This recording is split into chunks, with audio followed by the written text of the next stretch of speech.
Ako ang inyong Lolo Pael at ito ang aking kwento. Kaloy, ang batang nagmamayari ng mutya ng saging. May isang kwento ng pamilya noon na minsan ang naging kilala sa lupain ng Mindanao. Ito ay ang mga kalisong na nabibilang sa angkan ng mga mahuhusay na albularyo. Nariyan si Mang Elisto o mas kilalang Eli, ang ama ng 3 magkakapatid na lalaki. Si Kuya Kanor ang panganay, si Carlo ang pangalawa, at si Kaloy naman ang pinakabunso na tila naging dahilan ng pagkamatay ng kanilang ina. Dahil ng isilang ito ay nagkaroon ng komplikasyon sa panganganak na siya nitong ikinamatay. Ang pangyayaring yun ang siyang dahilan kung bakit minsan ay habang lumalaki ang bunsong si Kaloy ay tila sa kanya isinisisi ang pagkawala ng ina. Isang bagay na hindi niya maunawaan noon dahil sa kanyang murang isipan at walang kakayahan na intindihin ang mga bagay-bagay kung bakit sila nagagalit sa kanya. Ngunit habang lumalaki siya, ay unti-unti niyang nauunawaan ng lahat ng sinasabi sa kanyang mga panunumbat. Kung bakit palaging mainit ang ulo sa kanya ng mga ito at kung bakit minsan ay nagagawa siyang saktan pisikal man o emosyonal. Sa halos araw-araw din na namumuhay sila at nag-aaral para may pagpatuloy ang nakagisnang gawain ng angkan, ay siya ang palaging tinutukso dahil sa pagiging lampa at mahina niya. Kahit kailan talaga napakabagal mo maglakad, Kaloy. Tingnan mo, magdidilim na. Niwala pa tayo sa kalahati ng paglalakbay natin. Kapag nainis kami ni Carlo baka iwan ka na lang namin dito. Bahala ka, madami pa namang aswang sa lugar na ito. Oo nga, iwan na natin yan, kuya. Hindi na talaga nagbago Mula noon hanggang ngayon Paasanin pa rin natin ang batang yan. Alam mo na kasing malayong paglalakbay na ginagawa natin, sobrang bagal mo pang maglakad. Isa pa, napakalampa mo. Ilang beses ka nang nadadapa Tingnan mo yung mga sikot tuhod mo, napakarami ng sugat. Pasensya na po, kuya. Sa totoo niyan ginagawa ko naman po lahat para makasabay sa inyo Sadyang madali lang talaga ako mapagod at mahina ang tuhod ko. Ang sakit-sakit na nga po ng mga paa ko Kaya sana kahit konting pasensya po mga kuya. Ay nako, hindi pwede ang ganyan sa angkan natin. Ang mga albularyo ay hindi pwedeng pabagal-bagal. Tayo ang magiging tagapagmana at inaasahan ng ating mga kalahi. Tapos, kilos mo lang di mo kayang baguhin. Ikaw talaga yung nagdadala ng kamalasan sa atin Ikaw na nga yung dahilan ng pagkamatay ng nanay natin. Tapos, ikaw pa din ang magiging pasanin sa buhay ni tatay. Mahiyaya ka nga. Kuya, hindi mo na kailangan sabihin sa kanya yun. Hindi niya pa yata alam na. Hindi niyo na po kailangan magbulungan. Naririnig ko naman kayo Matagal ko nang alam na ako ang dahilan ng pagkamatay ni nanay. Hindi naman po ako bingi para di marinig yung palagi niyong pinag-uusapan sa tuwing may nangyayaring masama sa pamilya Ako po yung malas. Ako yung mahina. Nasa akin na lahat ng mga katangiang hindi pasok sa inyong mga pamantayan Ano ka ba, Kaloy? Tumigil ka na nga dyan sa sinasabi mo. Huwag ka na nga magsalita. Hindi, kuya. Kailangan ko pong magsalita kasi kailangan nyo rin pong marinig yung nasa loob ko Gusto kong humingi ng tawad sa inyo kung ano man yung nagawa ko ng panahong yun. Ang hindi ko lang maintindihan ay bakit ako kailangan sisihin sa pagkamatay ni nanay? Ano bang muwang ko nun? Ginusto ko ba yun? Ginusto ko bang walang makagis ng ina? Sinisigaw mo ba kami? Ano, lumalabang ka na? Sandali, ano ba? Tumigil na nga kayong dalawa. Ang yabang mo Akala mo naman may pagmamalaki ka na. Alam pa mong yan? Kung makasigaw ka, akala mo kung sino ka. Ano ba akala mo? Kaya ka namin pinagsasabihan na mahina dahil ganun lang yon? Hindi, Kaloy. Hindi ganun yon. Kung hindi, bakit? Totoo namang mahina ka Totoong pasanin ka. Lalo na ni Itay. Pero itong tatandaan mo, Kaloy. Hindi sa lahat ng pagkakataon ay nasa tabi mo kami. Paano kung isang araw wala kami ni Itay? Sinong tutulong sa'yo? Kailangan mong maging matapang, maging malakas para di ka mapahamak. Hindi ko naman talaga gusto to Hindi mo gusto ang ano, ha, Kaloy? Hindi mo gusto na ituloy ang misyon natin? Opo, kailangan ba talaga natin gawin to? Bakit yung ibang bata nakikita ko nag-aaral lang, naglalaro, samantalang tayo, lakad ng lakad at kung saan saan nakakarating. Hanap na hanap sa mga mutyang di ko naman alam kung bakit kailangan natin hanapin. Ano bang mapapala natin sa mga yan? Hindi ko maintindihan, kuya eh. Ano bang pinaghahandaan natin? May kaaway ang angkan natin? O may gera bang magaganap kaya... Huwag ka mag-alala, Kaloy. Dahil lahat ng tanong mo ay tanong din namin ni kuya. Mas marami na kaming pinagdaanan kaysa sa iyo na mas bata. Pero kailangan natin magtiwala sa tatay. Kapag sinabi niyang aralin natin ang kaalamang natanggap, gawin natin. Siya ang mas nakakalam sa tama at mali at kung para saan ang lahat ng ito. Sundin na lang natin ang sinasabi niya dahil mas alam niya kung bakit natin ito ginagawa. Tama. Kaya wag na kayong masyado mareklamo, no? Wag na rin kayong magtanong o kokontra pa. Tara na. Nauubos na yung oras natin eh. Kailangan pa nating umakyat sa bundok na yon para sa mutya ng saging na ayon sa bulong-bulungan sa bayan minsan ang nakita sa tuktok. Maganda rin kayo. Gaya nung una baka mapasabak din tayo sa labanan. Dahil siguradong may nagbabantay sa mutyang yun. Nang sabihin nyo ng kanyang kuya ay walang nagawa si Kaloy kundi ang huminto na lamang sa pagluha at sumunod sa paglalakad ng mga kapatid. Tama rin ang kanyang turan, mula nang magkamalay siya sa gawaing albularyo ay palagi na siyang isinasama sa mga paglalakbay. Ginagawa nila yon sa tuwing may napapabalita na may mutya sa isang lugar. Ito na rin ang tila nagiging misyon nila dahil na rin sa kagustuhan ng ama na sila ay makakuha ng marami upang matawag silang mahusay na albularyo at antingero. Noong mga panahon kasi nila, ang may pinakamaraming mutya, anting-anting at iba pa ang siyang itinuturing na malakas sa buong angkan. Ngunit ang pagkuha ng mga ganoong bagay ay hindi nagiging madali. Gaya ng sabi ng panganay na si Kuya Kanor, ang bawat mutya o anting-anting ay binabantayan ng kakaibang nilalang. Maaaring engkanto, lamang lupa, aswang o kaya naman ay ermitanyo na nagbibigay pagsubok sa kanila bago makamit ang inaasam. Marami na silang paglalakbay at pagtatangkang pagkuha sa mga mutya. Ngunit iilan lamang dito ang may tuturing na tagumpay dahil karamihan natatalo sila at walang naiuuwi. Kung isasalarawan naman ang katangian ng magkakapatid, si Kuya Kanor na panganay ang may tuturing na pinakamatapang sa kanila. Siguro bukod sa nakatatanda ay dapat talaga itong maging tila magandang halimbawa sa dalawa upang gaya niya lumakas din ang loob at tumapang ng mga kapatid. Samantala, si Carlo na pangalawa ay may tuturing ding matapang, ngunit hindi gaya ni Kuya Kanor, magaling lang ito sa salita ngunit sa gitna ng kagipitan o labanan ay duwag ito. Puro salita ngunit kulang naman sa gawa. Ang huli ay si Kaloy na pinakabunso ang talaga namang pinakamahina sa kanilang tatlo.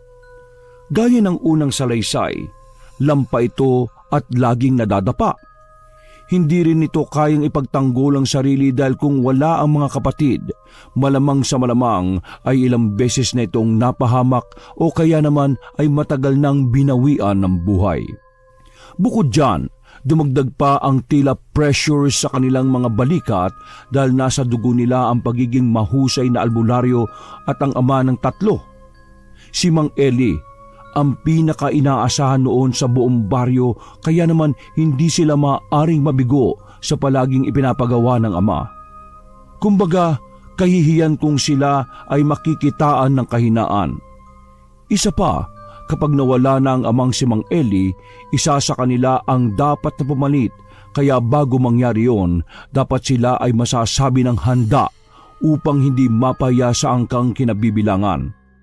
Matapos ang halos 2 oras na lakaran, narating na nila ang itaas ng kabundukan kung saan natatanaw ang napakaraming puno ng mga saging at iba pa.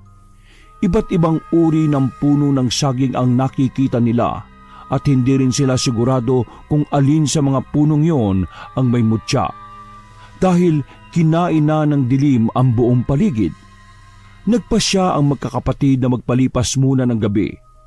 Si Kuya Kanor ang naghanda ng kanilang matutulugan kasama na ang paggawa ng apoy upang hindi sila lamigin. Si Carlo naman ang naghanda ng kanilang makakain, mga nilagang kamote, saging at iba pa.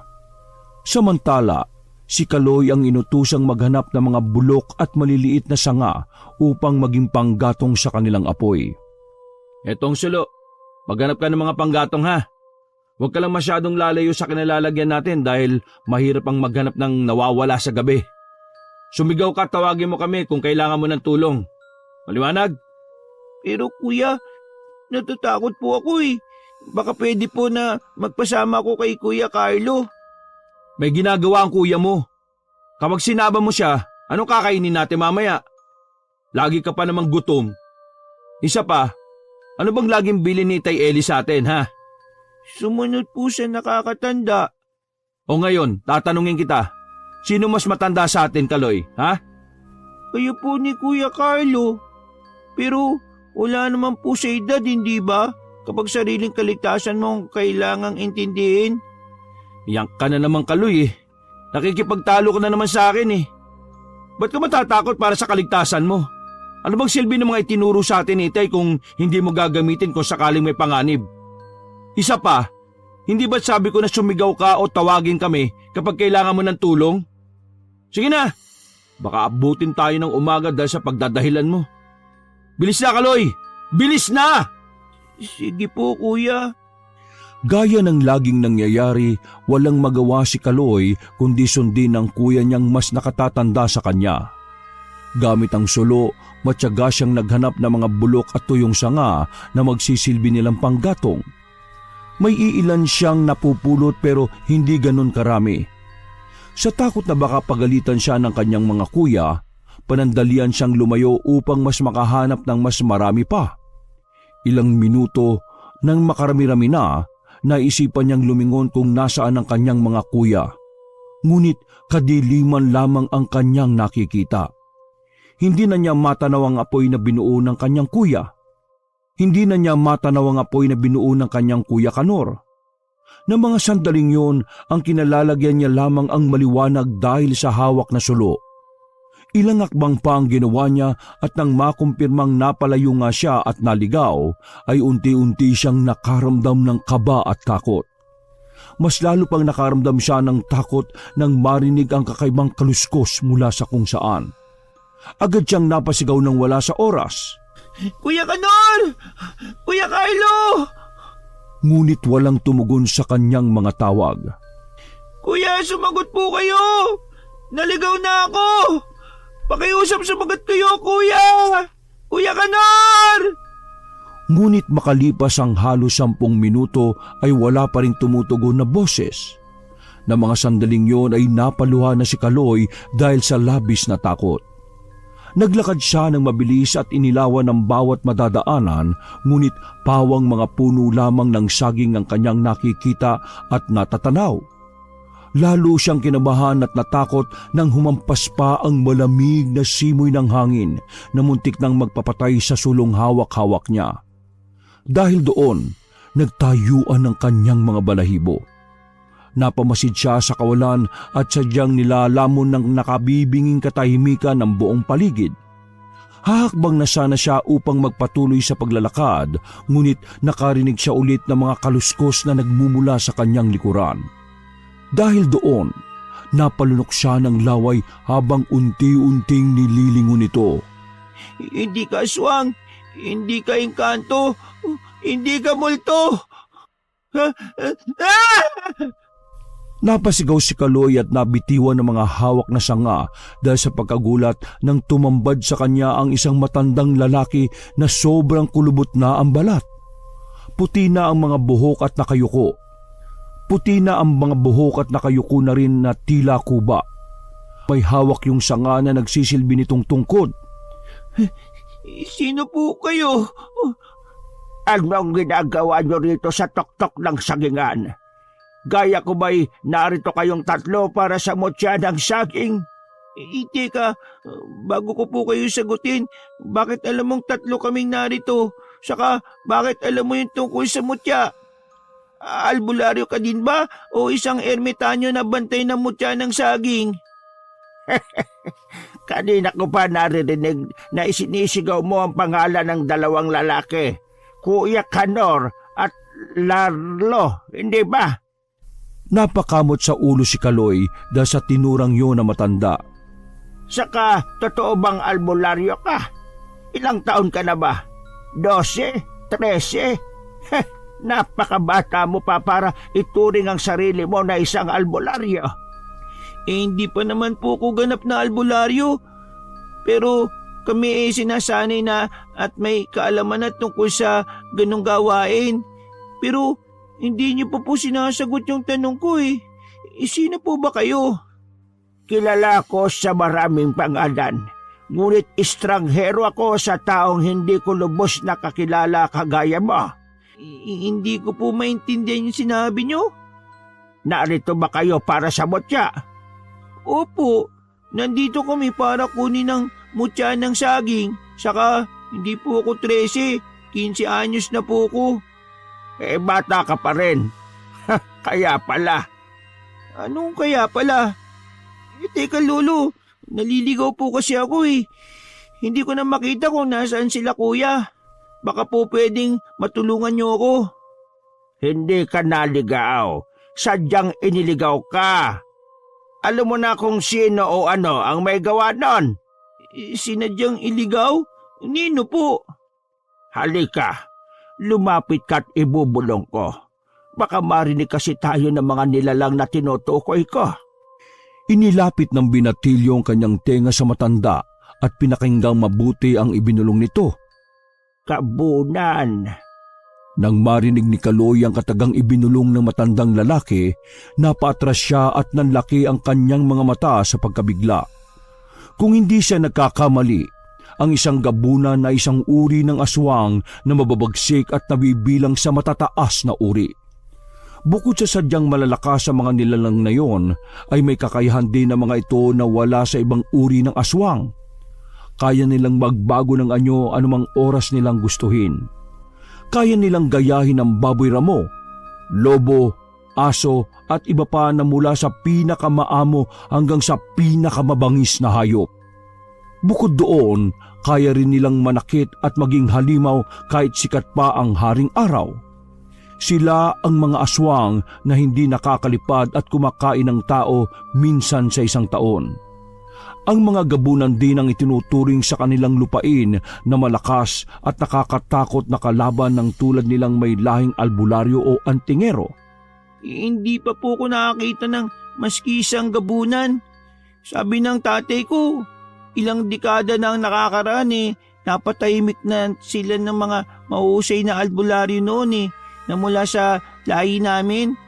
Kaya parang imposible na meron pang natira sa kanila. Ngunit biglang natahimik din si Kaloy na maaari din naman talagang posible na may nakaligtas sa digmaan nangyari noon. At isa pa ay totoo namang misteryoso ang pagkaligaw niya. Hindi lang isa ang naritong gabunan, bata. Madami silang nakamasid at binabantayan ng mutya. Binabantayan po? Pero bakit? Anong gagawin naman nila sa mutya ng saging? Kaya ba nilang hawakan ng bagay na yon? Napakamot na lang ng ulo ang matanda sa dami ng tanong ni Kaloy. Para itong isang batang paslit na nangungulit sa kanyang lolo at panayang tanong sa kanyang mga nakikitang bagay. Ngunit imbis na mainis ay sinagot na lamang siya ng matanda na puno ng pasensya. Hindi ko rin alam ang sagot sa mga tanong mong yan, iho. Kaya babalaan na lamang kita. Hanggat may oras pa ay bumaba na kayo ng bundok na ito at wag nang bumalik pa. Hindi kayo ligtas dito. Mga bata lamang kayo. Hindi nyo kakayaning labanan ng mga mababangis na gabunan. Kung maraming gabunan dito, bakit kayo po? Hindi kayo aalis o tatakas para makaligtas mula sa kanila? Ang totoo nagdadalawang isip pa ako kung itutuloy ko o hindi yung pagkuha. Hindi ko rin kasi kabisado ang kapangyarihang taglay ng mga gabunan. Ako man nangangamba sa buhay ko. Kung gayon, kailangan ko na makabalik sa mga kapatid ko. Ayaw ko mapahamak ni isa man sa amin. Maski naman naging malupit sila sa akin mula nung bata pa ako, mahal na mahal ko pa rin sila. Sasabihin ko umuwi na kami dahil merong mga malalakas na kalaban. Tama. Kumbinsin mo sila, iho. Bilisan mo. Tumatakbo ang oras. Bubulong ako ng orasyon para maalis ang pagkaligaw sa iyo. Magtungo ka sa kaliwang direksyon. Naroon ang mga kapatid mo. Sige po, maraming salamat po. Nang tumalikod sa matandang lalaki si Kaloy, napansin niyang nagbago ang daan. Nang muli niyang ibaling ang tingin sa isa upang magpakita ng tuwa, wala na ito roon. Napabuntong hininga siya bago muling pulutin ng mga nabitiwang panggatong at bumalik sa kanyang mga kuya. 5 minuto lamang ay natanunan niya ang lugar na may apoy kaya't alam niyang naroon ang kanyang 2 kuya. Nang makarating, agad niyang ibinaba ang panggatong at hindi na nagdalawang isip pa na sabihin ang ipinagbilin sa kanya na matandang nakausap. Kuya, kailangan na po natin makalis sa lugar na ito ngayon din. Ang pagkuha sa mutya, wag na po natin ituloy. Delikado. Anong sinasabi mo, Kaloy? Malamang, naduduwag na naman yan, kuya. Anong duwag? Hindi ba't sa ating 3 ikaw ang pinaka?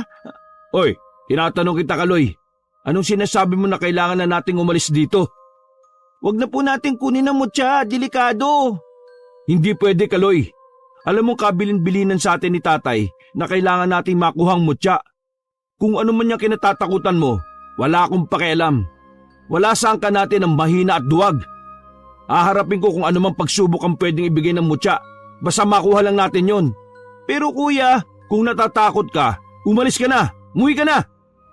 Pakinggan niyo muna ako, kuya. Bago kayo magsabi na masasakit na mga salita. Para naman sa atin to Huwag na tayong tumuloy dahil... Tumigil ka na nga sa kalokohan mo.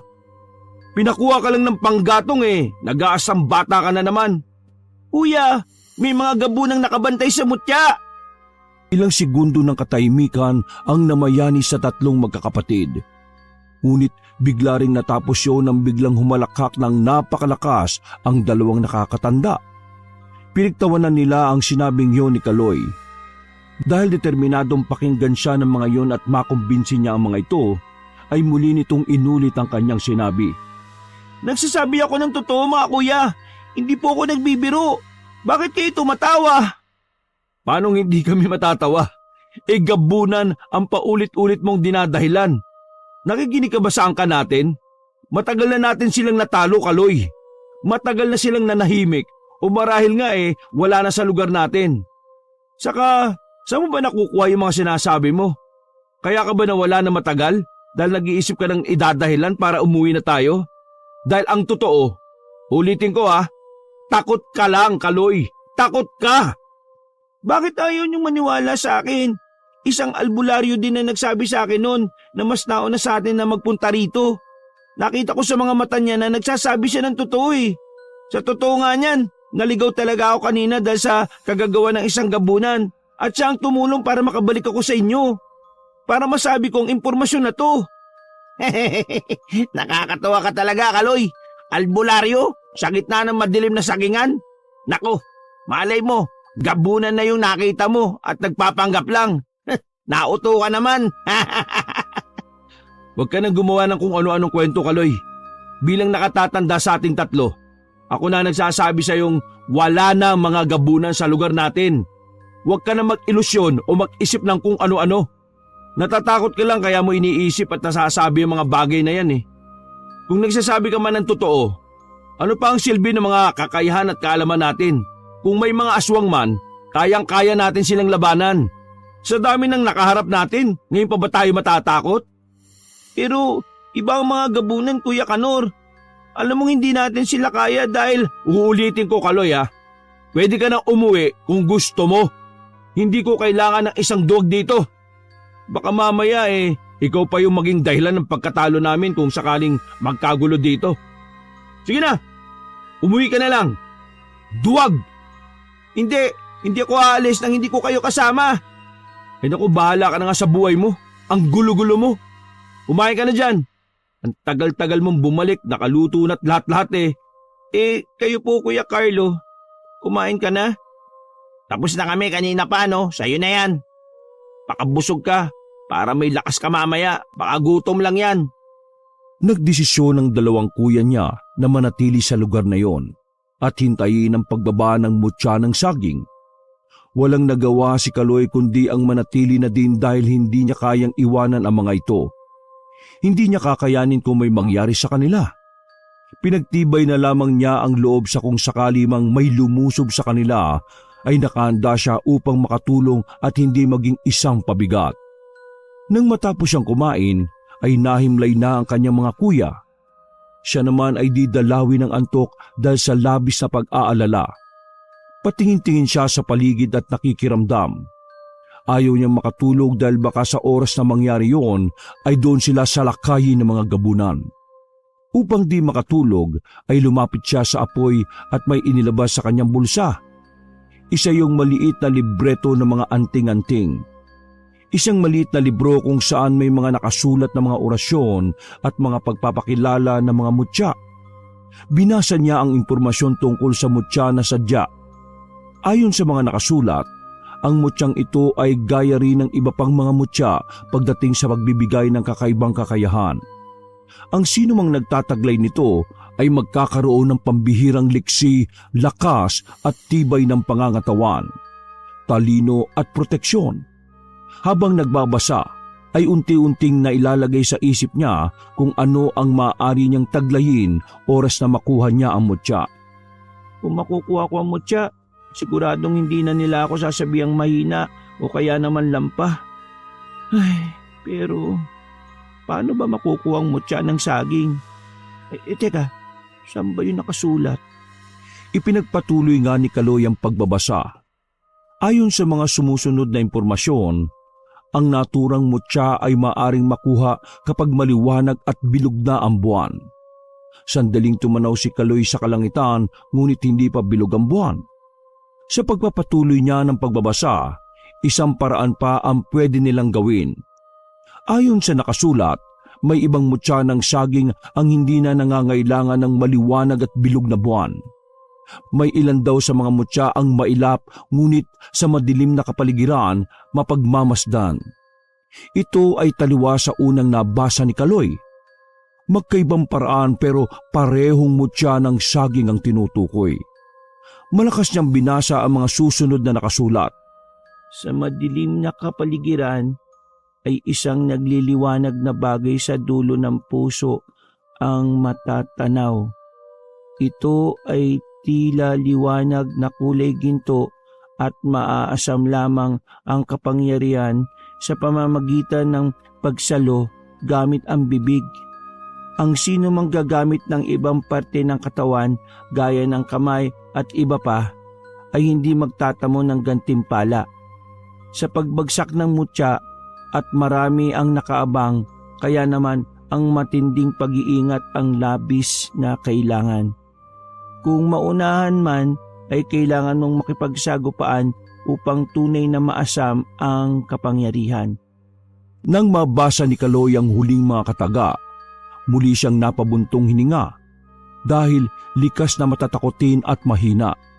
Pakiramdam niya at iniisip na hindi talaga siya magtatagumpay lalo na ang tulad niya. Pero sa kabilang banda, sinasabi ng utak niya na kailangan niyang mauna sa mutya upang mapatunayan na sa wakas ang kanyang sarili. Isinara niya ang maliit na libro at tumayo mula sa kinauupuan. Sandali niyang pinagmasdan ng mga kapatid at nakita niyang mahimbing pa rin ang tulog ng mga yon. Ilang sandali, pumikit siya at nanalangin sa napakaraming santo. Nagabayan siya sa pagtuklas na gagawin niya. Matapos, kinuha niyang muli ang sulo at inapoyan yon. Pasensya na mga kuya. Gagawin ko to hindi lamang upang patunayan ang sarili ko sa inyo, kundi upang ilayo na rin kayo sa panganib. Ano man ang mangyari sa akin, ang mahalaga ako lang ang masasaktan at wala ng iba pa. Nang sabihin yon, sinimulan na nga ni Kaloy ang maglakad patungo sa gitna ng kagubatan na puro puno lamang ng saging ang matatagpuan. Ayon sa kanya mga nabasa, ang bunga ng saging na may mutya ay iba sa mga pangkaraniwang bunga. Ito ay mas mahaba, baluktot, at ang pusong nasa dulo ay nakayuko. Sana tama ang iniisip niya na ang ikalawang paraan ang makikita niya at matutuklasan, hindi ang nalabas lamang kapag kabilugan ng buwan. Makilipas ang ilang minuto, isang maliwanag na bagay ang natatanaw niya sa hindi kalayuan. Nang ilang metro na lang, nakaramdam siya ng tuwa dahil mukhang yun na nga ang hinahanap nila. Ang mutya ng saging. Doon, napagmasdan niya ang hitik at dikit-dikit na mga bunga na nasa dulo. May natitira pang puso ng saging. Nakayuko rin ang naturang bunga at puso at sa pinakadulo, nagliliwanag yun ng tila ginto at may maliit na parang mga alitap-tap ang nagpapaikot-ikot doon. Yan na nga yung mutya ng saging.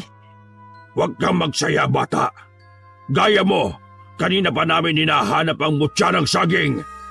Ang patakaran nga lang namin kung sino ang unang makakita, sa kanya ang mutya. Biglang natigilan ng binatilyo nang marinig ang nagsalita mula sa kanyang likuran. Bigla rin niyang naramdaman ang kakaibang lamig ng hangin at ang tila ba mga matang nakatingin sa kanya. Sino ka? Bakit hindi ka tumingin sa likuran mo, bata? Dahan-dahang nilingon ni Kaloy kung saan ang gagaling ang boses na yon. Laking gulat niya nang makita ang isang nilalang na di niya gustong makita.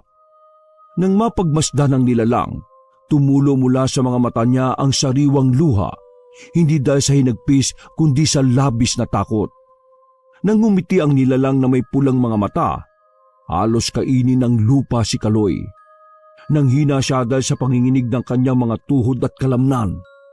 Ang anyo nito ay may katawang tulad ng sa tao pero ang ulo ay kamukha ng isang mabangis na oso.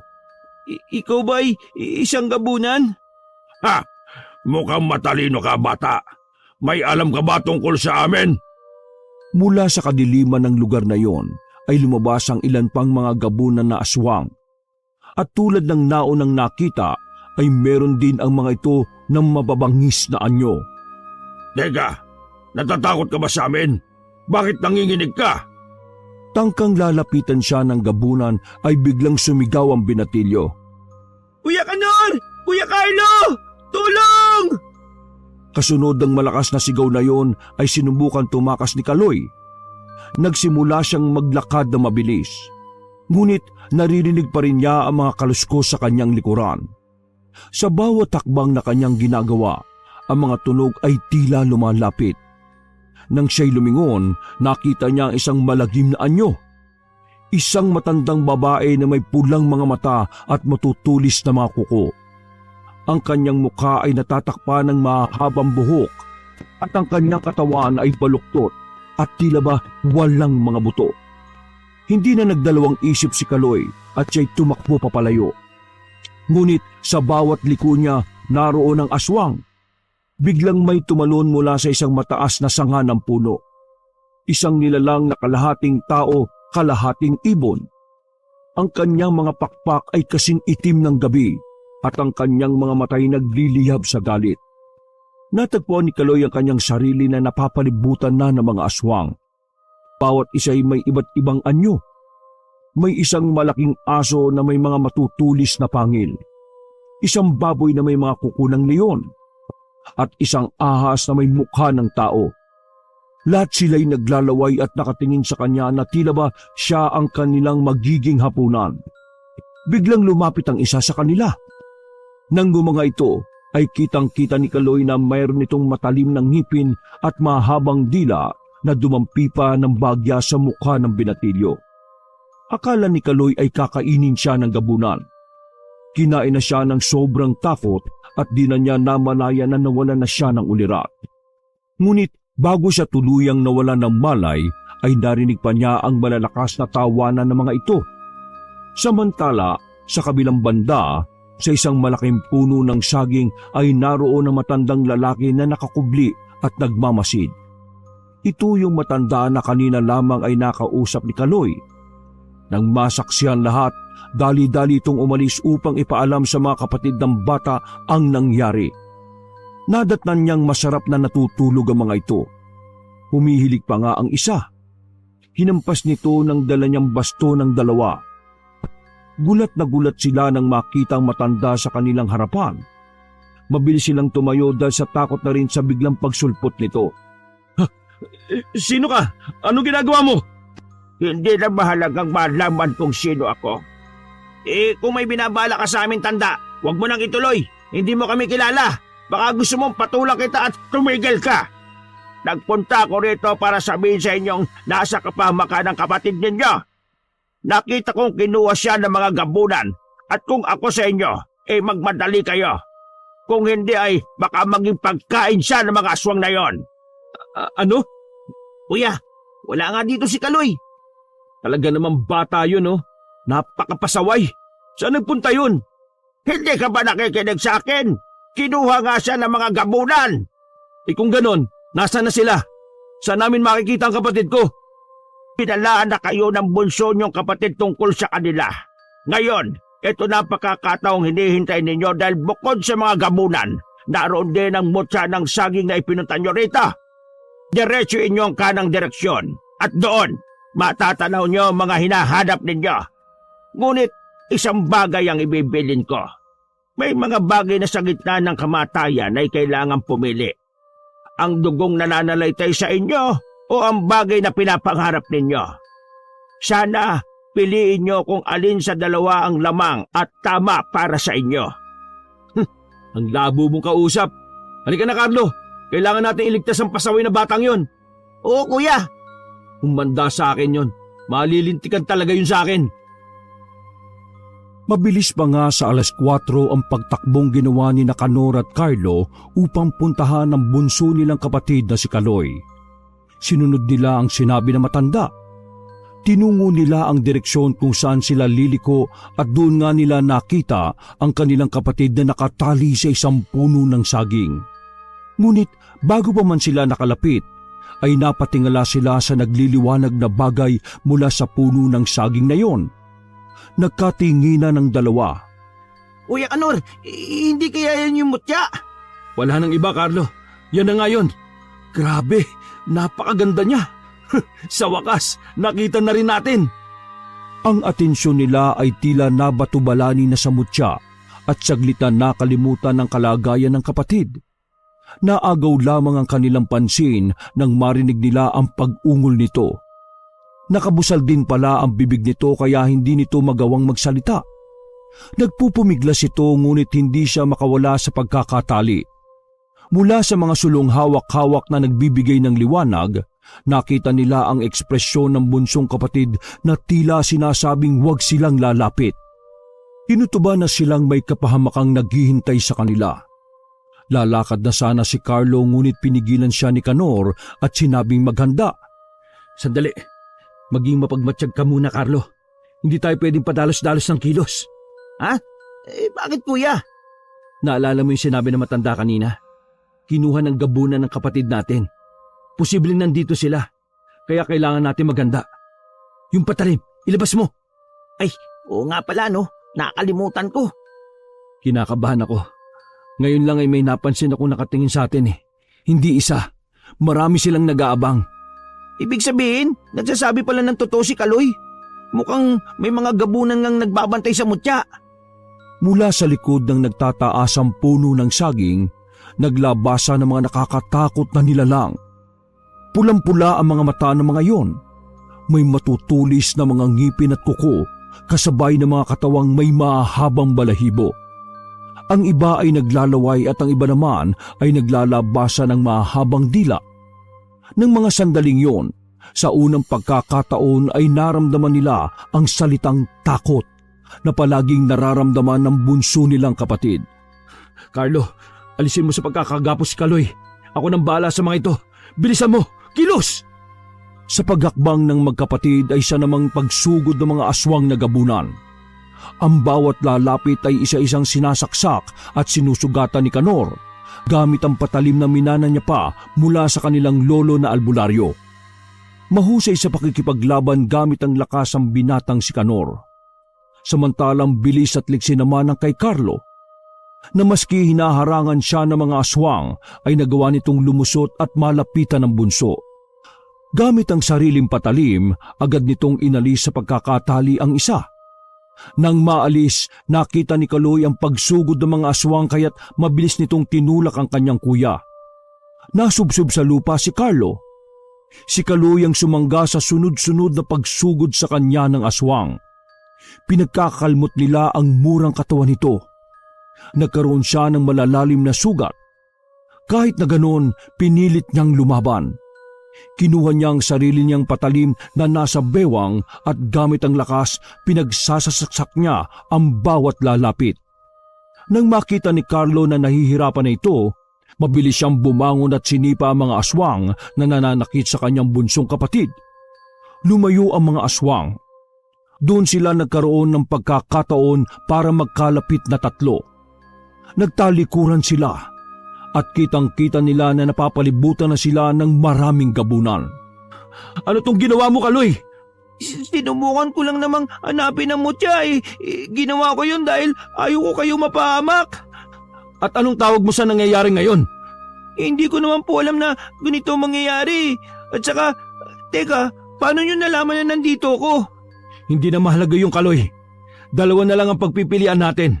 Una, labanan sila hanggang sa makalayo at makatakas tayo. O ikalawa, labanan sila at unaan sa pagkuha ng mutya at saka tayo tatakas kung may pagkakataon. Mahalaga pa ba ngayon ang mutya, kuya? Mas pipiliin kong makatakas tayo kaysa sa habulin pa ang bagay na yan na maaari naman nating ikamatay. Hindi ko alam, Kaloy, pero kung ano man ang maging desisyon yung dalawa, yun ang susundin ko. Alam kong mahalaga ang kaligtasan natin pero ayaw ko ring umuwi tayong luhaan at magmukhang kahiyahiya sa ating angkan. Sa palagay nyo ba patatakasin ba tayo ng mga ito? Kahit hindi natin kunin ang mutya, kung hindi tayo lalaban, papatayin nila tayo. Hindi tayo magdidesisyon at pipili kung mabubuhay o mamamatay tayo ngayong gabi. Ngayon lang tayo makakarap ng gabunan, pero dapat ibigay natin ang lahat na makakaya natin para makaligtas dito. Tama ka, Carlo. Sige, kailangan nating lumaban. Kailangan natin makabalik ng buhay sa ating ama. Kuya, natatakot ako. Ayaw ko pang mamatay. Magsasalita pa sanang muli ang pinakamatanda sa magkakapatid, ngunit hindi natuloy nang magsisugod muli ang mga aswang na gabunan. Sa pagkakataong yon, isang gabunan ang naging baboy ramo na sobrang laki at tumalon papunta sa kanila. Dahil doon, napasigaw ang tatlo at muling nagkahiwa-hiwalay. Gaya ng una, lumaban ng buong tapang si Kanor. Si Carlo naman, nang papalapit na ang mga aswang ay parang bata itong nagtatatakbo. Samantala si Kaloy halos maihisa sa lawal na maging isang malaking aso ang kaharap na gabunan. Maawa kayo sa amin, pakiusap. Kunin nyo na lang yung mutya, wag lang ang buhay namin. Napatras man at nanginginig, nakahawak pa rin siya sa patalim at nakahanda niya itong gamitin kung sakaling sugurin siya ng malaking aso. Labis siyang ginagapi ng takot lalo na't gumagawa ito ng nakakatakot na pag-atungal. Sa loob ng halos 5 minuto ay nagpatuloy ang labanan sa pagitan nilang magkakapatid laban sa mga aswang na gabunan. Ilang sandali, nasakal si Kaloy ng isa sa mga yon at inihagi sa puno ng saging kung nasaan ang mutya. Sa lakas ng pagkakahagis ay tila ba nabalian ang likod niyang tumama sa katawan ng puno. Doon halos mapapikit siya mula sa sakit na nararamdaman. Nang iangat niya ang kanyang ulo, kitang-kita ng dalawang mga mata niya kung paanong pagpapapaslangin ng 3 gabunan ng ikalawa niyang kuya na si Carlo. Nang mawalan yon ng lakas, iniangat ito ng isang gabunan at pinutulan ng ulo. Kuya Carlo! Nang ibaling niya naman ang tingin sa harap, nakita niya ang papalapit na gabunan. Nakahanda na ang matulis nitong mga kuko at ngipin upang siya ay paslangin. Ngunit bago makalapit ay nakita niya ang pagsulpot ng kuyang si Kanor at pinaslang nito ang aswang. Nang makalapit sa kanya, kinuha nito ang kanyang kamay upang alalayan sana, ngunit napakaraming gabunan ang biglang humila rito. Nabitiwan ng kanyang kuyang patalim kaya wala yung naging laban sa mga aswang. Doon, mula sa hindi kalayuan, ay kitang-kita niya rin kung paano paslangin ang nakakatanda niyang kapatid na si Kanor. Sa huli, binutas ng isa sa mga gabunan ng tiyan nito at nang makuha ang lamang loob, nilantakan yun kasama ng iba pang mga aswang. Mga walang iya kayo! Papatayin ko kayo, mga gabunan! Sa galit, nanginginig na gumapang si Kaloy at kinuha ang patalim ng kanyang kuya. Ngunit napahinto rin siya nang papalapit na ang mga gabunan. Ang lahat ng mga yun ay galit na galit din. Mas lalong namula ang mga mata at naglabasa ng matatalim ng ngipin kasabay ng pagtulo ng malagkit na laway. At pagwagayway ng mahahabang dila.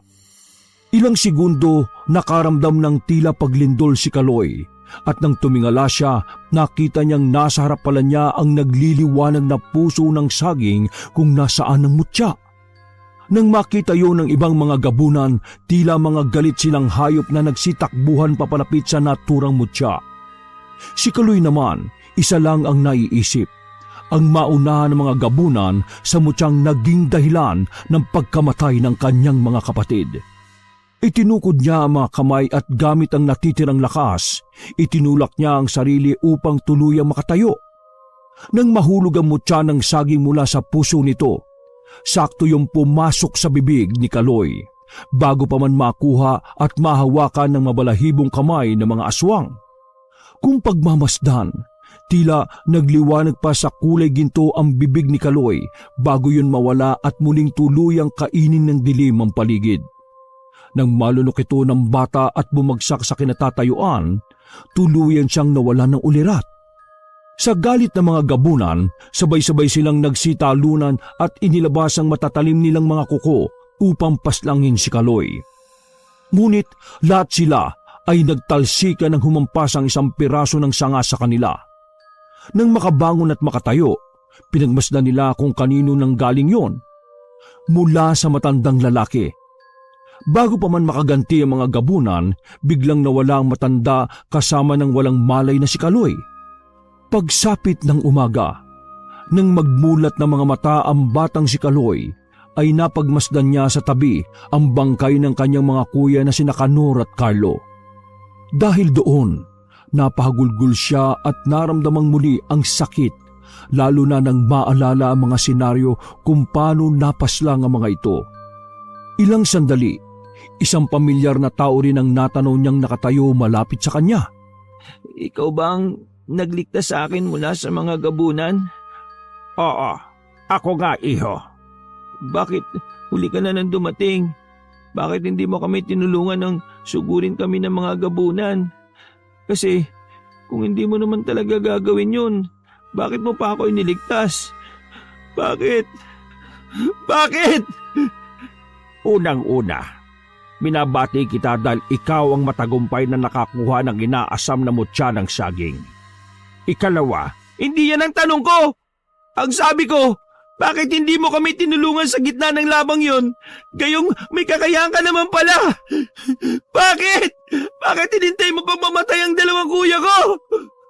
dahil hindi ako tumutulong sa mga estrangherong hindi ko kilala, iho.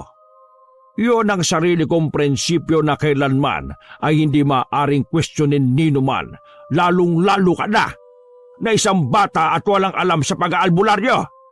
Siguro nga. Oo, bata ko. Pero alam ko ang tama at mali. Alam ko kung ano ang dapat na maging prinsipyo ng isang albularyo.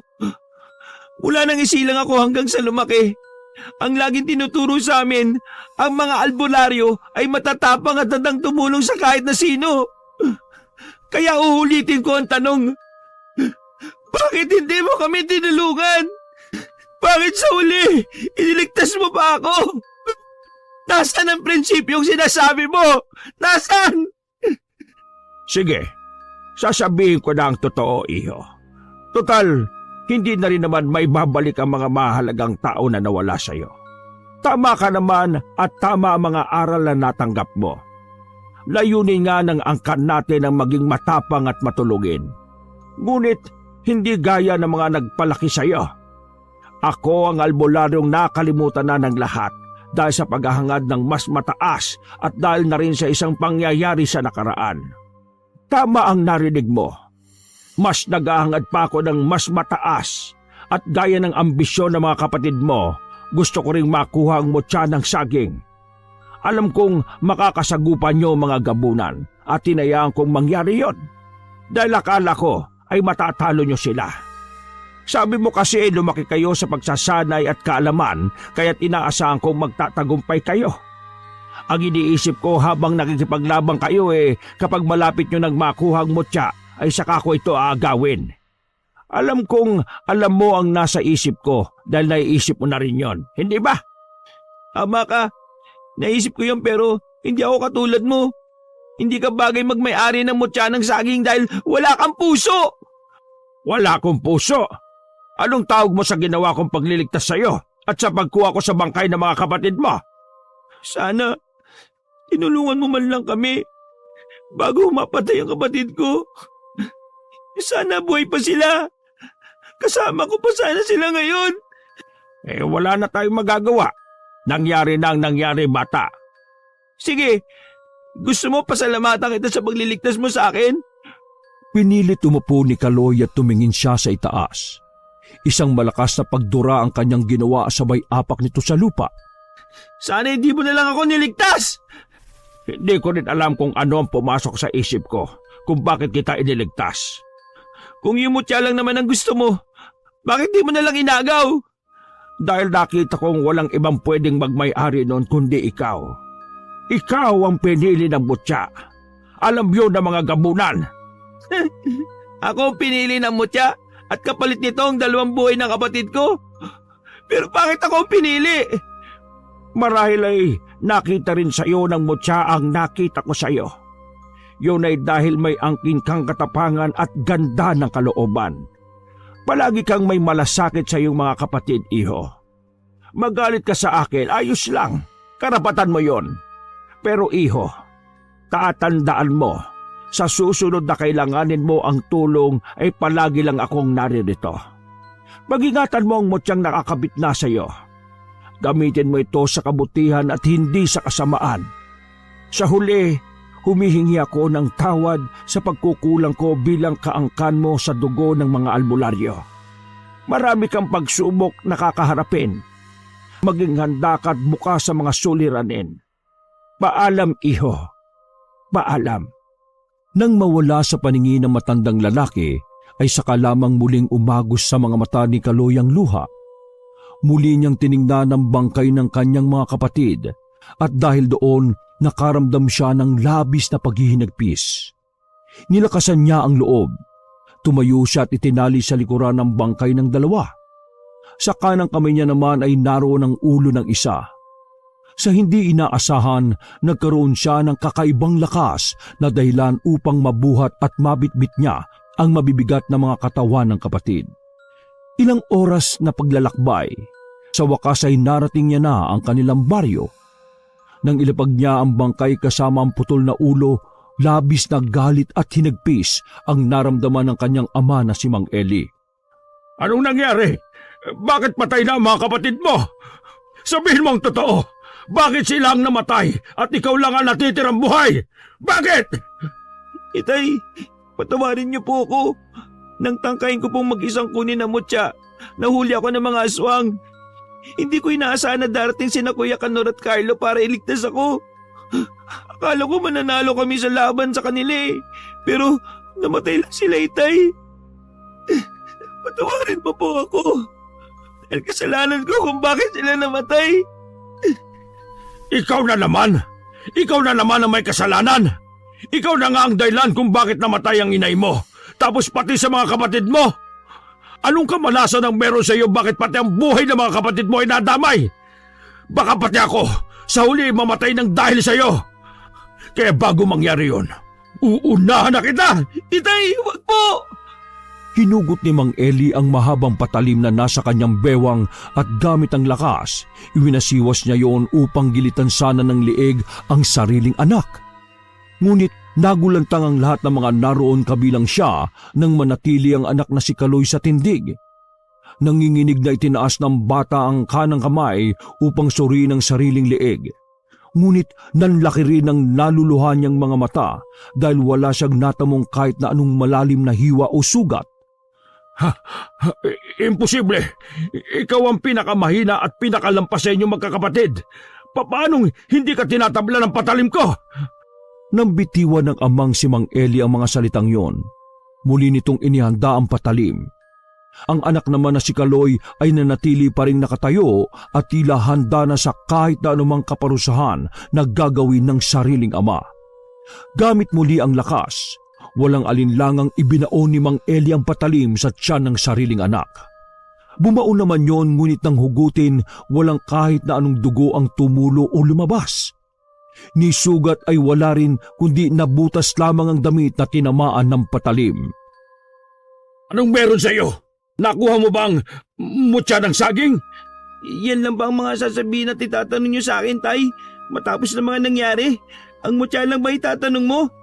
Oo, alam ko nagkamali ako at kasalanan ko kung bakit namatay si na kuya. Pero magagawa niyo pala talagang patayin ako.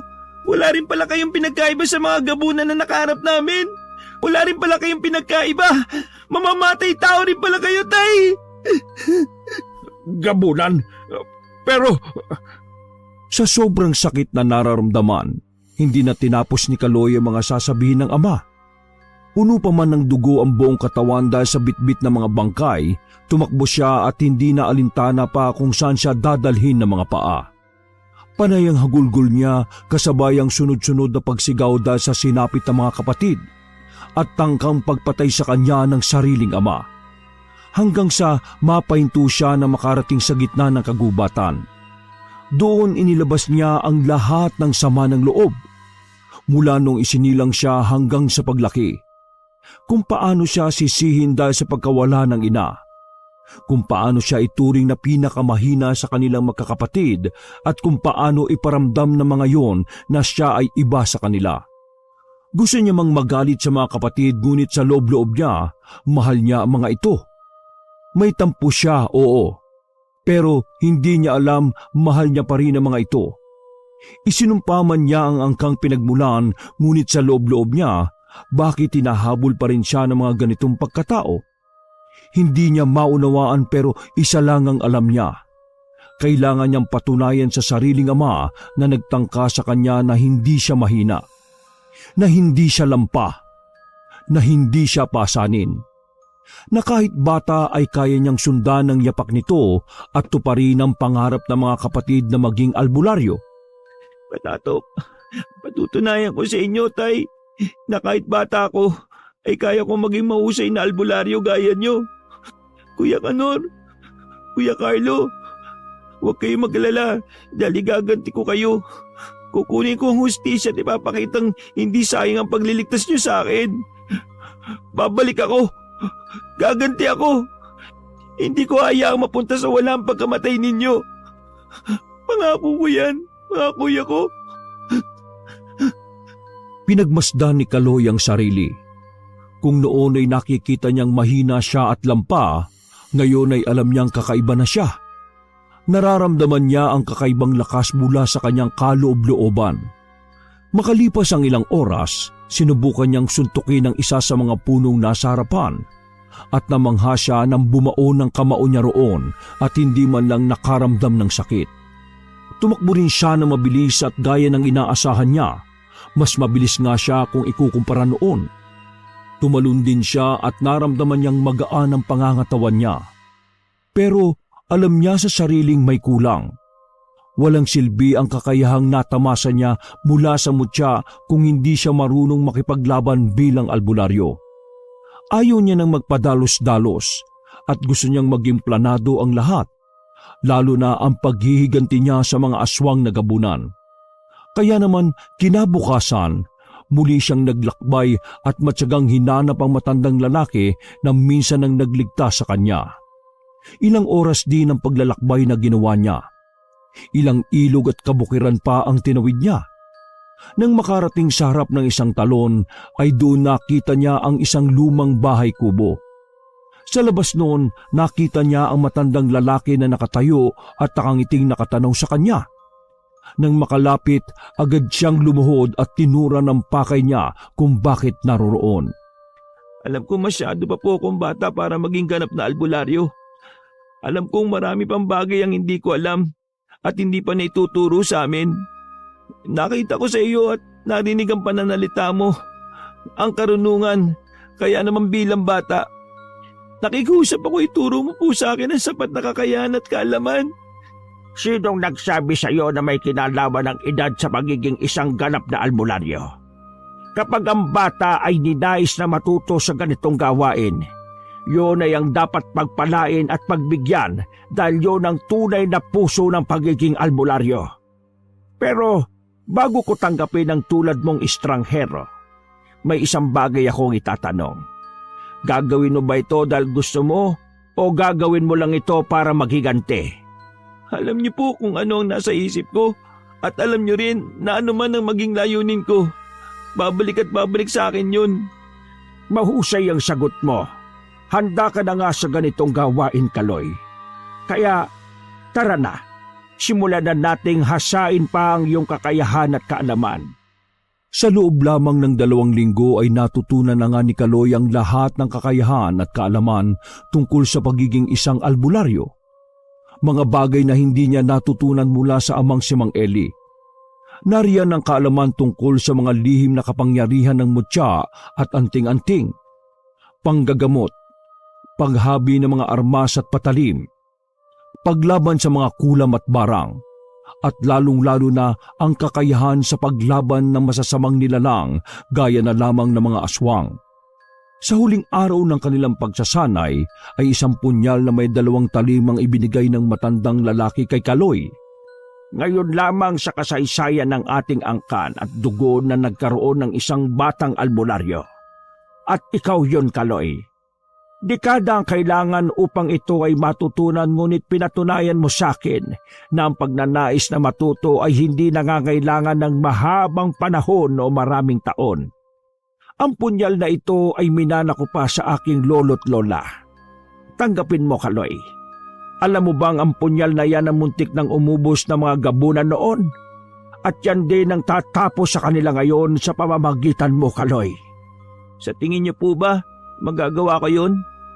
Malalakas sila at sobrang bagsik. Isa pa ay madami sila.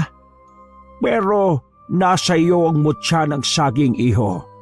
Lahat ng kakayahan mo ay sapat na para mapuksa sila. At alam mo ba kung ano ang tingin mo sa kanila ay ganun din ang takot nila sa iyo ngayon? Pero may isang tanong po ako. Bakit po nila binabantayan at gustong kunin ang mutya? Kung sakaling napasa kamay nila ang mutya, hindi lang isang maaring magtamo ng kapangyarihan kundi lahat sila na mapapasahan ng dugo. Sa pananaliksik na ginawa ko tungkol sa lahi nila, ang kakayahan ng isa ay maaring maging kakayahan ng lahat, kaya't maswerteng ikaw ang napili ng mutya. Maraming salamat po. Ngayon, nauunawaan ko na ang lahat at nasagot na ang mga tanong sa isip ko. Isa na lang po ang kailangan kong malaman. Ano yon, Kaloy? Sino po ba talaga kayo? O kahit sabihin nyo na lang po sa akin, ano po ang pangalan ninyo? Malalaman mo rin balang araw, Kaloy. Ang mahalaga ngayon, hindi ka na basta estranghero na lang sa paningin ko. Dahil ikaw ang kauna-unahan kong naging mag-aaral. Matapos ang araw na yon, nagpaalam muna sandali si Kaloy dahil nais nitong dalawin ang libingan ng namayapang mga kapatid. Hindi man siya sigurado kung saan nakalibing ang mga ito, pero mag-oobserba siya upang makita ang mga yon. Kaya naman kinabukasan, na makabalik sa kanilang baryo ay hindi na siya nagdalawang isip pa na hanapin ang pinaglibingan ng mga yon. At nang masigurong walang tao sa bahay nila, pinasok niya ito. Walang nagbago roon maliban na lamang sa isang plato na naglalaman ng pagkain na iba na ang amoy dahil tila panis na. Naroon din ang isang basong tubig na tila hindi na naiinom ng ilang araw. Nang makita ng batang Kaloy ang mga bagay na yon, napakunot-noo siya dahil sa pagtataka. Sinuri niya ang paligid ng kanilang bahay at wala namang kakaiba roon. Naagaw lang ang atensyon niya nang makarinig ng mga nag-uusap mula sa likuran ng kanilang bahay. Nang buksan niya ang bintana, Doon ay tumambad sa kanya ang dalawang lalaking tila may hinuhukay sa bakuran nila. Nakita niya pa ang dalawang nakatumbang krus na marahil nakatayo roon dahil may inilibing o nakalibing. Napatingin pa ang dalawang lalaki sa kanya at nang mapagtantong ang bangkay ng mga kapatid niya ang hinuhukay roon, napuno ang bata ng galit. Tumalon siya mula sa bintana at isa-isang pinagsusuntok at pinagsisisi pa ang dalawang lalaki. Malit man siya sa mga ito ay hindi yung naging hadlang upang hindi niya ito mapatumba. Nang nanghihina na ang mga lalaking nakumpirma niyang gabunan dahil sa magpapalit sana ng anyo, agad niya itong tinanong. Bakit nyo hinukay ang bangkay ng mga kapatid ko? Sila ba talaga ang hinahanap nyo ako? At nasaan ang itay ko? Sa tansya ko, ilang araw na siyang nawawala at hindi yun nagkataon lamang. Nasaan siya? Nasaan nyo siya dinala? Hindi namin alam ang sinasabi mo, bata. Bata pala, ha? Sandaling pumikit ang batang si Kaloy at ilang sandali lamang bumulong ito ng kakaibang orasyon na itinuro sa kanya ng matandang lalaki. Maya-maya, nagwawala ang dalawang lalaking gabunan at nakahawak sa ulo dahil nananakit yon sa hindi maipaliwanag na dahilan. Nang hindi pa rin sila umaamin, mas nilakasan ni Kaloy ang orasyon at dahil doon nagsisisigaw ang dalawang lalaki. Sasabihin na namin, totoo ginala mo, nasa poder namin ang ama mong albularyo. Dinukot namin siya, 3 araw na ang nakakaraan. Balak din namin kunin ang bangkay ng mga kapatid mo. Pero bakit? Anong dahilan? Alam mo na yon kung bakit. Dahil sa mutyang inagaw mo sa amin. Wala akong inagaw. Sabi nga ng isang mga kalahi mo, kung sino ang nauna ay siya ang magwawagi. Pareho tayo nag-aabang. Sadyang ako lang ang nauna. Pero hindi yung dahilan para idamay niyong ama at bangkay ng mga kapatid kong nananahimik na. Nasaan ang kuta niyo? Sabihin niyo! Naroon pa rin kami sa lugar kung saan mo nakuha ang mutya. Nag-aabang pa rin kami doon at nagbabaka sakali. Kaya hindi kami umaalis sa sagingan. Pero alam mong kapahamakan ang gagawin mo kapag pumunta ka ron, hindi ba? Oo, pero hindi na gaya noon. Ngayon, sisiguraduhin ko mga bangkay niyo naman ang aabutan ng umaga sa bundok na yon. At para patunayan, uunahin ko kayong patayin. Sandaling umatras kasabay ng pagpikit si Kaloy at ikinulong sa 2 palad ang punyal. Doon napagbasdaan ng mga gabunan na ang batang napaglaruan at nakalaban nila noon ay ibang-iba na. Alam nilang hindi lang yun dahil sa mutya, kundi nagkaroon ito ng kakaibang kaalaman. Sa pagbigkas ni Kaloy ng orasyon ay siya namang pagdilat niya. Sa bilis at liksi, 5 segundo lamang ay nahiwa niya mga lieg ng 2 lalaking gabunan. Natulala lamang ang mga yun at maya-maya bumagsak sa lupang kinatatayuan at wala ng mga buhay. Papatunayan ko sa angkan nyo na hindi lang ako basta bata, kundi batang albularyo. Ilang oras na lakaran, saktong pagsapit ng hating gabi ay nakarating ng muli si Kaloy sa sagingan. Kung saan din napas lang ang kanyang 2 kapatid at kung saan niya rin nakuha ang pinag-aagawang mutya ng saging. Dahil bilog ang maliwanag na buwan, makikita ang dandaang puno ng sagingan na karamihan ay hitik sa mga bunga. Bukod doon, maari nga namang magkaroon muli ng mutya, kaya marahil tama ang pinaslang niyang mga gabunan. Nanatili ang iba rito para doon. Habang papalapit si Kaloy sa gitna ng sagingan, ay tila lumalakas ng lumalakas ang kanyang pakiramdam. Kasama na ang pandinig at pangangatawan. Tila ang nalunok na mutya ay mas nagiging epektibo dahil nagbalik siya sa lupang pinagmulan nito. Ilang sandali, sa 2 pagkakataon ay muling naulit ang senaryong nakita niya noon. Mula sa likod ng mga puno ng saging ay naglitawan ng napakaraming pulang mga mata. Maya-maya pa'y iniluwa ang napakarami ding mga aswang na gabunan. Ang mga yon ay iba't iba ang mga anyo. May nagbago ng wangi sa hayop. Ang iba ay mahaba ang dila at mga buhok. Ang iba ay nakanganga at makikitang matutulis na mga ngipin. Ang iba ay nakataas sa mga kamay na may matutulis ding kuko. Magkakaiba man, pero kung pagmamasdan ay nakakakilabot ang kanilang mga itsura. Alam ni Kaloy na mapapalaban siya at alam niya ring minamaliit siya ng mga ito dahil sa bata siya. Kaya naman marahan niyang inilabas ang punyal na ibinigay noon ng matandang lalaki. Nang magawa, isang gabunan din ang sumulpot sa harapan niya at hawak-hawak noon ang sugutan niyang ama. Itay, anong ginawa nyo? Bakit nyo siya sinaktan? Hindi nyo alam ang kaya kong gawin dahil sa ginawa nyo. Mabuting at binuhay pa nga namin siya. Alam kong nakaligtas ka at nasa iyo ang mutya, kaya't hindi ko muna siya pinaslang. Ngayon, kung gusto mong mabuhay at makapiling pa ang ama mo, may kondisyon ako. Mutya kapalit ng buhay niya. Mag-isip ka. Alam mong bata ka pa at wala kang laban sa aming mga gabunan. Munti ka na nga naming mapaslang noon pero kapag naulit ang pagkakataon na yon, hindi ko nahahayaang mabuhay ka pa. Kaya ngayon, magdesisyon ka, bata. Kilala ko na kayo at alam kong isuko ko man ang gusto nyo ay papaslangin nyo pa rin kami. Kung noon ay nakita mong nanginginig ako at takot na takot, ngayon ay sisiguraduhin kong ikaw naman ang manginginig sa takot. At sinong tinatawag mong bata? Hindi mo ba alam na ang tinatawag mong bata ang papaslang sa'yo? Hindi inasahan ng gabunan ang sumunod na ginawa ni Kaloy. Umusal ito ng isang malakas na orasyon at mabilis na sinugod ang gabunang may hawak sa kanyang ama. Ilang segundo nagsukayo ng dugo at maya-maya lang ay nabitiwan na nito si Mang Eli at bumagsak yun sa lupa. Walang nakaimik dahil sa gulat. Nang may masmasa na mga aswang ay labi silang nakaramdam ng galit nang makitang patay na ang kanilang pinuno. Sabay-sabay na sumugod ang mga aswang na gabunan.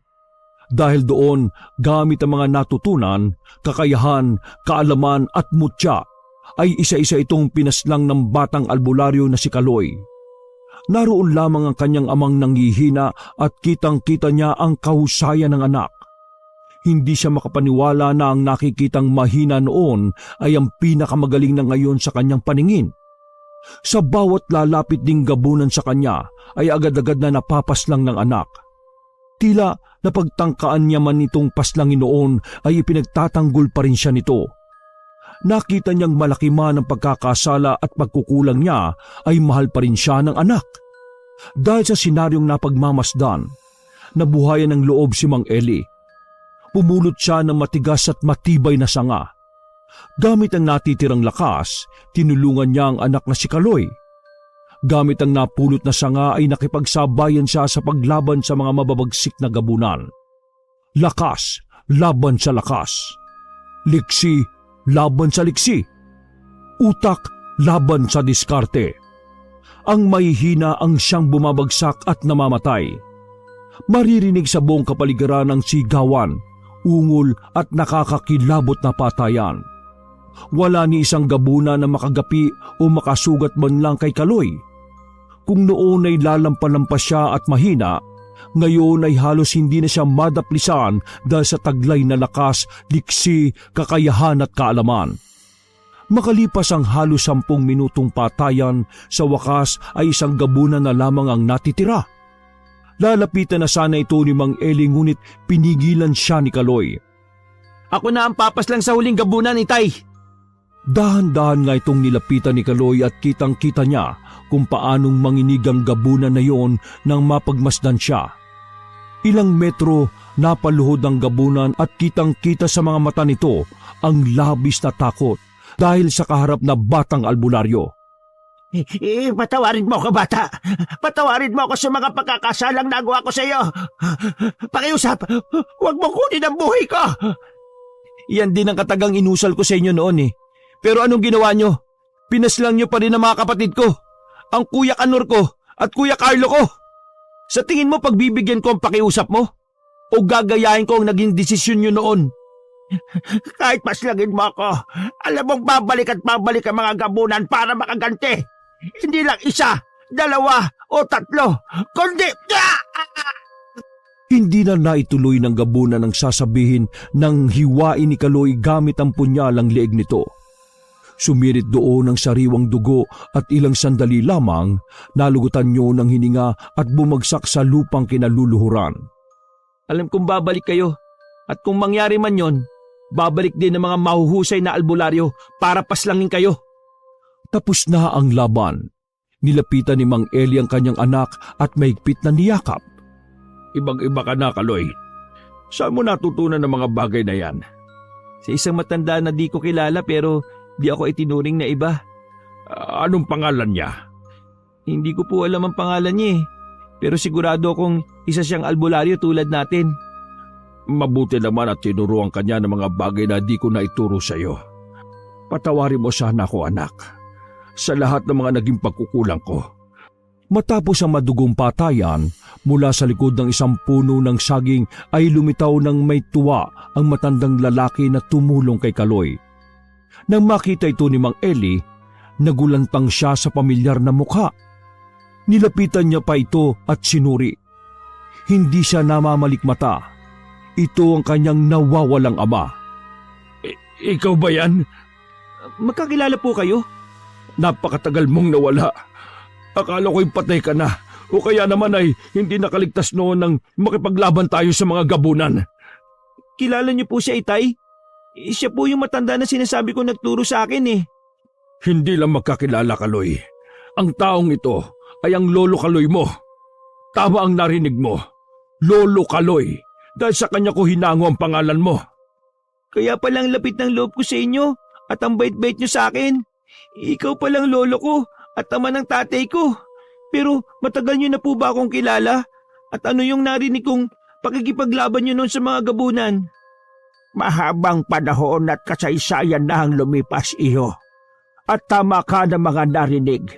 Kasama kami ng ama mo sa mga mahuhusay na albularyo noon na umubos at nagpatahimik sa mga gabunan. Nang matapos ang madilim na kaganapan noon, ay nagpakalayo-layo ako dahil sa pagkamatay ng Lola Flora mo na kagagawan din ng isang gabunan. Tumalikod man ako sa tungkulin, pero ang pagkatao ko ay patuloy na hinahanap ang pagiging isang albularyo. Nagpatuloy ako sa matahimik na pamamaraan hanggang sa makita ko kayo. Muli, humihingi ako ng kapatawaran dahil hindi ko alam na kayo ay mga angkan ng kalisong at mga apo ko pa pala kayo. Kung alam ko lang marahil ay nailigtas pa natin ang mga kapatid mo. Pero siguro ganon talaga ang tadhana.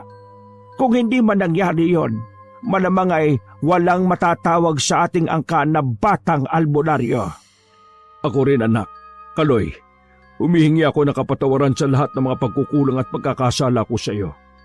Pangako, babawi ako sa iyo, anak. Kailanman ay hindi ako marunong magtanim ng galit, Tay.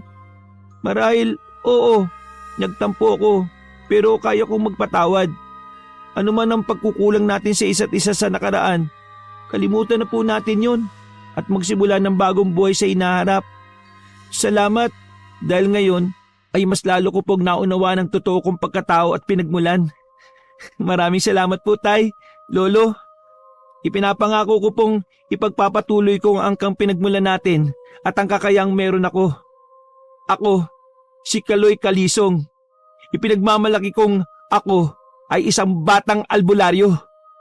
Diyan na nga nagtatapos ang kwento na isang batang itinuring noon na mahina at lampa. Ngunit sa huli ay kinikilalang mahusay at pinakabatang albularyo. Sa paglipas ng maraming taon ay nanatili ng tuluyan ng katahimikan sa kanilang baryo at buong lupain ng Mindanao.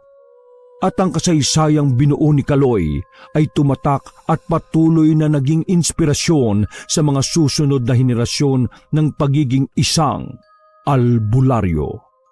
Wakas! Ako ang inyong Lolo Pael at ito ang